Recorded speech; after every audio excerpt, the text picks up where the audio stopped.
Good प्यारी साथ संगत जी, आपका ये भाई विनोद आज आप सबसे मुखातब है और आज आपके समक्ष कबीर साहब जी द्वारा रचित ग्रंथ अनुराग सागर के अंश पेश करने जा रहा है और उम्मीद करता है कि मेरे सभी भाई बहन इन अनुराग सागर के वचनों को बड़े गौर से सुनेंगे और अपने जीवन में लाभ उठाएंगे। और आज कल से आगे आज कबीर साहब फरमाते हैं कि जब वह काशी नगर में पहुँचे तो वह किस तरह सुदर्शन नाम के सुपुच भक्त को दर्शन देकर किस तरह उसका उद्धार करते हैं। निश्चय वचन मानतः न मोरा, होए प्रतीत बंद ते छोरा। कबीर साहब जी फरमाते हैं कि उसने पूर्ण विश्वास के साथ निश्चित रूप से मेरे वचनों को मान लिया और बंधन मुक्त हो गया। उसे मुझ पर दृढ़ विश्वास था और नामदान लेते ही उसकी रूह आंतरिक रूहानी मंडलों में विचरने लगी और रूहानी नज़ारे देखने लगी। मैंने उसे दिव्य दृष्टि द्वारा अद्भुत नज़ारा दिखाया। फिर आगे कबीर साहब फरमाते हैं कि नाम पान दियो मुक्ति संदेशा, मेट्यो ताका काल कलेशा। फरमाते हैं कि मैंने उसे नामदान देकर मुक्ति का संदेश दिया। दुनिया में काल बहुत ही भयानक है, दुनिया को आवागमन के चक्कर में फंसाए रखता है, यानी कि गले में फांसी डाले रखता है। मैं सभी फंदे तोड़कर काल के चक्कर में से निकालकर उसे ऊपर ले गया। शब्द ध्यान तहि दीन दृढ़ाई, हर्षत नाम सुमरे चितलाई। मैंने उसे शब्द और ध्यान का भेद बताया, अंतर्धुन भी सुना दी, ध्यान लगाने की विधि में भी उसे पक्का कर दिया। वह प्रसन्नतापूर्वक चित्त लगाकर नाम का सिमरण करने लगा। जब उसने मेरे बताए गए तरीके से भक्ति की और अभ्यास किया तो अपने अंदर सब कुछ देखकर वह गदगद हो गया। उसने अपने अंदर ज्योति का प्रकाश को देखा, अमृत को पिया और हर समय उसकी लिव अंदर ही लगी रहने लगी। सतगुरु भक्त करे चित्त लाई, छोड़ी सकल कपट चतुराई। वह सतगुरु अर्थात हमारी भक्ति बहुत ही मन लगाकर करने लगा। दिन रात अपना ध्यान हमारे चरणों में लगाए रखता था। उसने सभी छल कपट आदि का त्याग कर दिया। सुपुच भगत करे चित्त लाई, मात पिता देखे हर्षाई। सुपच भगत को चित्त लगाकर भक्ति करता देखकर उसके माता पिता बहुत खुश होते थे। भक्ति देख हर्षित हो जाई, नाम पान हमरो नहीं पाई। अपने बेटे को भक्ति करता देखकर उसके माता पिता खुश तो बहुत होते, परंतु वह नामदान लेने के लिए स्वयं इच्छुक नहीं थे। कबीर साहब फरमाते हैं कि मैंने उन्हें नाम लेने के लिए बहुत समझाया, परंतु उन्होंने नामदान नहीं लिया। उनके भाग्य में लिखा ही नहीं था, इसलिए मैं उन्हें नामदान ना दे सका। प्रगट देख चीने नहीं मूढ़ा, परे काल के फंद अगूढ़ा। जो सतगुरु की प्रगट ताकत को देखकर भी नहीं पहचानता, उसे प्रत्यक्ष देखकर अनुभव नहीं करता, वह बहुत बड़ा मूर्ख है। उसके गले में काल निरंजन का शक्तिशाली फंदा पड़ा ही रहता है, जो कदापि नहीं कट सकता। सुपच भगत के माता पिता अपने बेटे को परमात्मा से जुड़ा देखते हुए भी सतगुरु के पास आने के लिए तैयार नहीं हुए। जेमी स्वान अपावन रचियो, तिमी जग अमी छोड़ बिख चाख्यो। जिस प्रकार कुत्ता जब हड्डी को चबाता है तो उसके मुंह में जख्म हो जाता है और अपने ही जख्म से निकलते हुए खून को जब वह चखता है तो उसे स्वाद आता है। उसे इस बात का पता ही नहीं चलता कि स्वाद हड्डी में से नहीं बल्कि उसके स्वयं खून में है। इसी प्रकार विषय विकारों को भोगने वाले और अज्ञानी जीव अपने ही खून का स्वाद लेते हैं।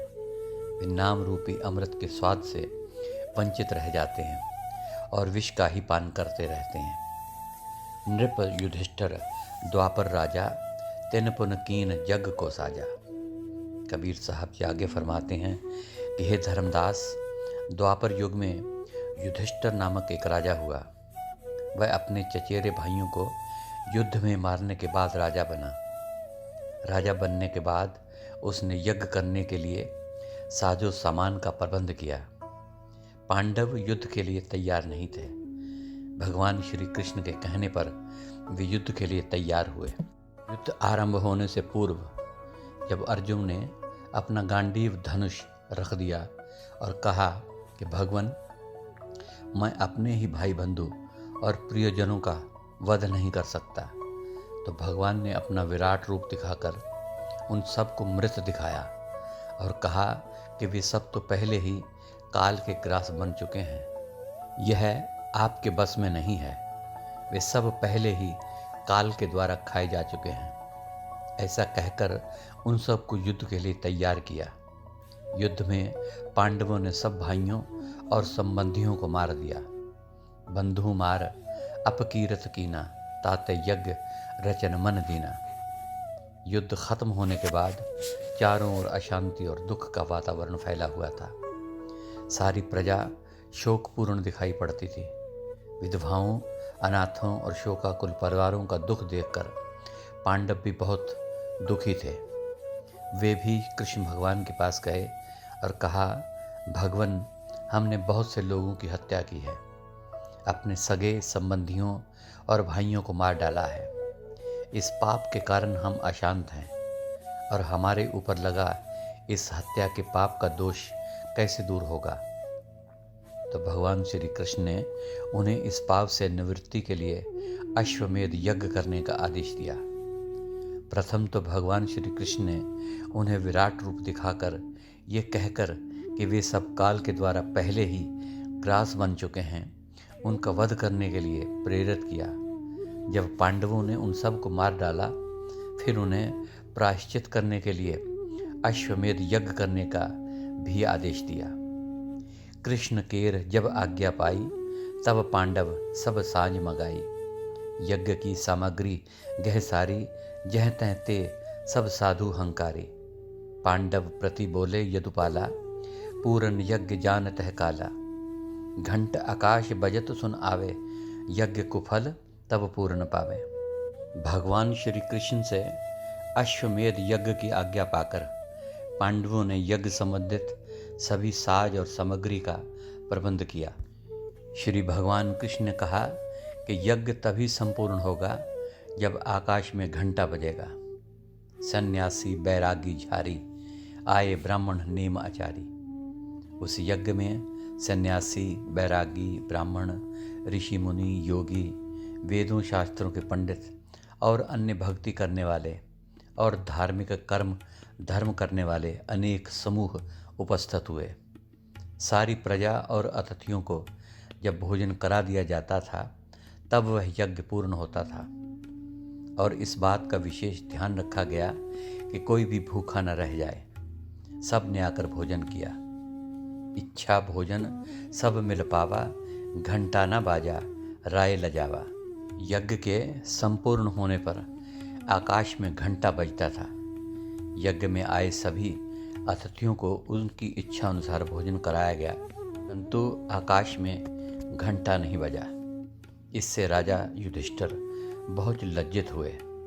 घंटा नहीं बजने का मतलब था कि यज्ञ संपूर्ण नहीं हुआ है। जब ही घंटा न बजा आकाशा, चकित भयो राय बुद्धि नाशा। जब आकाश में स्वतः घंटा न बजा तो पांडव आश्चर्यचकित हुए। कुछ न कुछ बात ज़रूर है जिसके कारण आकाश में घंटा नहीं बजा। राजा युधिष्ठिर की बुद्धि ने काम करना बंद कर दिया। उसकी समझ में नहीं आया कि यह क्या हुआ है। कृष्ण सारथी नृप के रहिया, काहे न बाजा घंटा दुख सैया। युद्ध में भगवान श्री कृष्ण राजा के सारथी रह चुके थे। जब आकाश में घंटा न बजा तो पांडव श्री कृष्ण महाराज के पास गए और घंटा न बजने का कारण पूछा।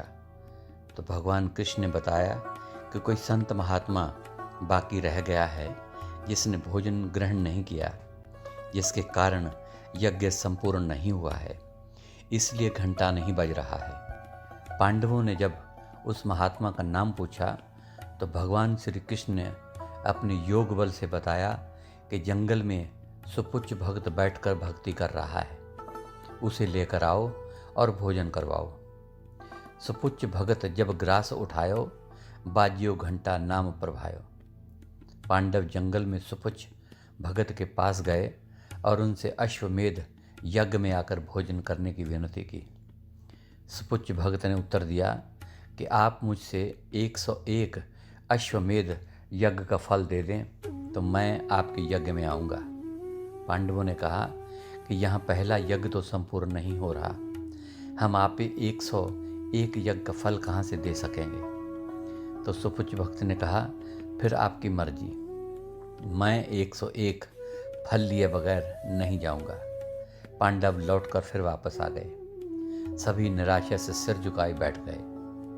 तभी वहाँ द्रौपदी आई और उसने निराशा का कारण पूछा कि आप सब इस प्रकार निराशा से सिर झुकाए क्यों बैठे हैं। वे बोले कि सुपुच्छ भक्त नहीं आ रहा, जिसके कारण हमारा यज्ञ संपूर्ण नहीं हो रहा है। द्रौपदी ने पूछा कि यज्ञ में वह क्यों नहीं आ रहा। पांडवों ने उत्तर दिया कि इसके लिए वह 101 अश्वमेध यज्ञ का फल मांग रहा है। कहता है कि पहले मुझे 101 अश्वमेध यज्ञ का फल दो, तभी आऊँगा। यहाँ तो एक ही अश्वमेध यज्ञ संपूर्ण नहीं हो रहा, हम उसे इतने यज्ञ का फल कहाँ से दें। तो द्रौपदी ने कहा कि मैं उसे लेकर आती हूँ। वे पांचों कहने लगे, क्या हम पांचों कम हैं? क्या हम तुमसे कम बुद्धि रखते हैं? तुम उसे कैसे लाओगे? तो द्रौपदी ने कहा कि आप मुझे जाने की आज्ञा दीजिए। उन्होंने कहा कि अच्छा जाओ, ले आओ। द्रौपदी ने परमात्मा का सिमरन करके भोजन तैयार किया और सुपुच्छ भगत के पास जाने के लिए तैयार हो गई। वहाँ जाकर द्रौपदी ने कहा कि महाराज, यज्ञ में चलने के लिए विनती स्वीकार कीजिए। सुपुच्छ भगत ने पूछा कि इस प्रकार मुझे वहाँ ले जाने के पीछे तुम्हारा ध्येय क्या है। तो द्रौपदी ने उत्तर दिया कि महाराज, मैं आपको यज्ञ में चलने के लिए विनती करने आई हूँ, आप मेरे साथ चलने की कृपा करें। तो सुपुच्छ भगत ने कहा कि मैंने वहाँ जाने के लिए जो शर्त रखी थी वह तुम्हें पांडवों ने बताई नहीं। द्रौपदी ने कहा, हाँ बताई थी। तो सुपुच्छ भगत ने कहा कि मुझे 101 अश्वमेध यज्ञ का फल चाहिए। इस पर द्रौपदी बड़े प्यार से बोली कि महाराज, मैंने आपके ही सत्संग में सुना था कि जब हम संत महात्मा के दर्शन के लिए जाते हैं तो प्रत्येक कदम पर एक अश्वमेध यज्ञ का फल मिलता है। इसलिए आप ऐसा करें कि मेरे द्वारा उठाए गए कदमों में से 101 अश्वमेध यज्ञ का फल ले लें और बाकी बचे हुए मेरे आंचल में डाल दें। इतना सुनते ही सुपुच्छ भगत द्रौपदी के साथ चल पड़ा।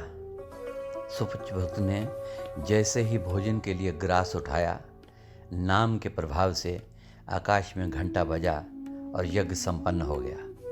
पांडव बहुत ही खुश हुए और सब तरफ से उनकी जय जयकार होने लगी।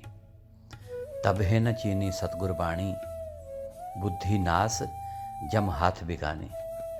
कबीर साहब जी अपनी रचना द्वारा आगे फरमाते हैं कि जिन्होंने मनुष्य जन्म पाकर भी सतगुर की वाणी को नहीं पहचाना, उनकी बुद्धि नष्ट हो जाती है। वे यम के हाथों बिक जाते हैं या यम के मुंह में चले जाते हैं। यम उनके गले में फंदे डाल लेता है, वे यम से बचकर निकल नहीं सकते। भक्त जीव कह काल सताई, भक्त अभक्त सबन कह खाई। वह जो निरंजन है, काल है, सबको ग्रास बना रहा है, सबको दुख दिए जा रहा है। बाहरमुखी भक्ति अर्थात काल निरंजन की भक्ति करने वालों को भी काल परेशान करता है, दुख देता है। भक्त हो अथवा साकत पुरुष हो, वह सबको खा जाता है। आस्तिक हो या नास्तिक हो, दुष्ट या निगुरा, भक्त हो या अभक्त, वह सबको मार देता है। कबीर साहब जी आगे अपनी रचना द्वारा फरमाते हैं, कृष्ण बुद्धि पांडव कह दीना, बंधु घात पांडव तब कीना। श्री कृष्ण जी पांडवों के लिए सब कुछ थे, गोया कि भगवान का रूप थे। भगवान श्री कृष्ण ने पांडवों को ज्ञान दिया। पहले तो वे युद्ध के लिए तैयार ही नहीं थे, वे कदापि युद्ध नहीं करना चाहते थे, लेकिन श्री कृष्ण ने उन्हें ज्ञान दिया और कहा कि तुम तो केवल निमित्त मात्र हो, वे सब तो पहले ही काल के मुंह में समा चुके हैं। पांडवों ने श्री महाराज कृष्ण की दी हुई बुद्धि और युक्ति से अपने भाई बंधुओं को वध किया। पांडव से जो बंधु मरावा, दोष लाग्यो यज्ञ करावा। युद्ध में जब भाई, रिश्तेदार और बहुत से अन्य लोग मारे गए तो उन पर दोष लगा और उन्हें दंड का भागी बना दिया। इस प्रकार उन पर दोष लगाकर उसको दूर करने के लिए यज्ञ करवाया। कबीर साहब जी आगे फरमाते हैं कि ता ऊपर अधिक दुख पाई, भेज हिमालय ताहे गलाई। चारे बंधु वहाँ गल गयो, उबरे तहाँ युधिष्ठिर रहो। कबीर साहब जी आगे फरमाते हैं कि उस पर भी पांडवों को और ज़्यादा दुख दिया और कहा कि अभी भी तुम्हारे कुछ पाप बाकी हैं। उन्हें पूर्ण रूप से पाप मुक्त होने के लिए जीवन के अंतिम काल में हिमालय में जाकर तप करने के लिए कहा। पहले तो पांडव लड़ ही नहीं रहे थे, उनसे लड़ने के लिए कहा। फिर उनसे कहा कि यज्ञ करो। फिर कहा कि यज्ञ से भी पूरे पाप खत्म नहीं हुए हैं, कुछ पाप अभी बाकी हैं। अब कहा कि हिमालय पर्वत में जाकर तप करो। युधिष्ठिर, भीम, अर्जुन, नकुल और सहदेव तप करने के लिए हिमालय पर्वत पर चले गए। चारों भाई हिमालय में गलकर मरे और युधिष्ठिर बच गया। उसने जीवन पर्यंत झूठ नहीं बोला था, इसलिए वह बच गया। केवल उसकी एक छोटी उंगली गल गई, क्योंकि जीवन में एक बार उसने जो वाक्य कहा था जिसमें झूठ का कुछ मिश्रण था, जो द्रोणाचार्य की मृत्यु का कारण बना। कबीर साहब जी आगे फरमाते हैं कि गुरु द्रोणाचार्य पांडवों और कौरवों के गुरु थे और कौरवों की ओर से युद्ध में भाग ले रहे थे। वे पांडवों की सेना का बहुत बुरी तरह संहार कर रहे थे। उनके जीते जी कौरवों को हराना असंभव था, अतः उन्हें मारना जरूरी था। अश्वत्थामा गुरु द्रोणाचार्य का बेटा था। पांडवों ने सोचा कि यदि किसी तरह यह अफवाह फैला दी जाए कि अश्वत्थामा मार दिया गया है तो पुत्र शोक में द्रोणाचार्य हथियार छोड़ देंगे और उन्हें मार दिया जाएगा।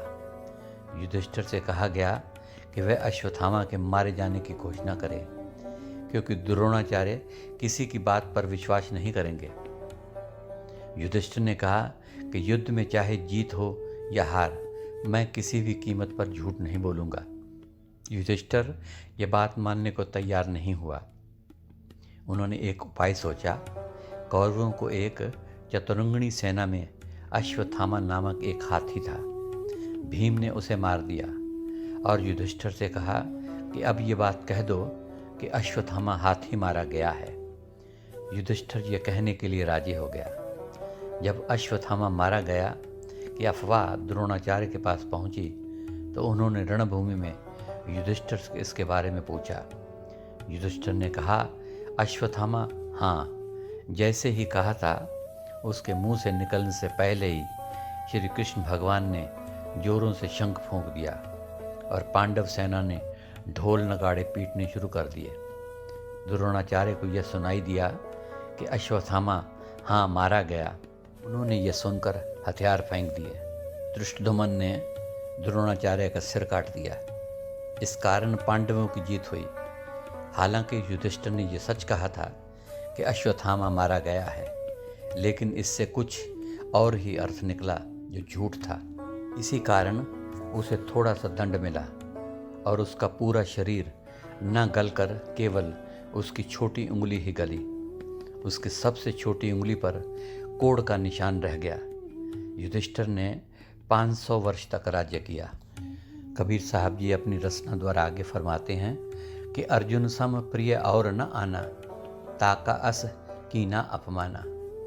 कबीर साहब जी धर्मदास को कहते हैं कि श्री कृष्ण को अर्जुन के समान कोई भी प्यारा नहीं था। श्री कृष्ण भगवान ने उसे भी हिमालय में गलाकर उसका अपमान किया। अर्जुन श्री कृष्ण का सखा, बंधु, श्री कृष्ण की बुआ कुंती का पुत्र, बहनोई और सुभद्रा का पति और शिष्य था। इतने रिश्ते होने के बावजूद भी अर्जुन श्री कृष्ण भगवान को भगवान मानता था। एक बार श्री कृष्ण और अर्जुन कहीं जा रहे थे। आकाश में कोई पक्षी उड़ता हुआ नजर आया। श्री कृष्ण भगवान ने अर्जुन से कहा कि देखो, कबूतर उड़ता हुआ जा रहा है। अर्जुन ने कहा, जी हाँ भगवान, वह कबूतर उड़ता हुआ जा रहा है। श्री कृष्ण भगवान ने कहा, नहीं लगता, वह कबूतर नहीं, चील है। अर्जुन ने कहा, हाँ वह चील है। फिर कृष्ण भगवान ने कहा, नहीं नहीं, वह कौवा प्रतीत होता है। अर्जुन ने हाँ में हाँ मिलाते हुए कहा, हाँ प्रभु, वह कौवा ही है। तब श्री कृष्ण भगवान ने हंसते हुए कहा कि हे अर्जुन, मैं जो भी कह रहा हूँ तुम हाँ में हाँ मिलाई जा रहे हो। तुम्हें अपनी आंखों द्वारा देखकर कुछ तो गलत सही का निर्णय करना चाहिए। अर्जुन ने कहा कि हे भगवान, मुझे अपनी आंखों से ज़्यादा आपके वचनों पर विश्वास है, इसलिए आप जो कहते हैं वह असत्य हो ही नहीं सकता। भगवान श्री कृष्ण के प्रति अर्जुन का ऐसा विश्वास और श्रद्धा थी। कबीर साहब जी आगे फरमाते हैं कि इसलिए कृष्ण भगवान का अवतार होते हुए भी अर्जुन का सारथी बनना स्वीकार किया। ऐसा विश्वास जिस सेवक का अपने गुरुदेव के प्रति हो जाए तो गुरुदेव उसके लोक परलोक का सारथी बन जाता है। फिर भी ऐसे प्रिय भक्त को श्री कृष्ण भगवान ने गलने के लिए हिमालय में भेज दिया। सो गुरु प्यारी साध संगत जी, आज के लिए इतना ही। कल फिर अनुराग सागर के आगे के अंश आपके समक्ष रखूँगा। तब तक के लिए इस नाचीज़ को इजाज़त दीजिए। और आखिर में मेरी तरफ से मेरे सभी भाई बहनों को प्यार भरी धन धन सतगुरु तेरा ही आसरा, हाजिर नाजर जिंदा राम तेरा ही आसरा अर्ज़ है।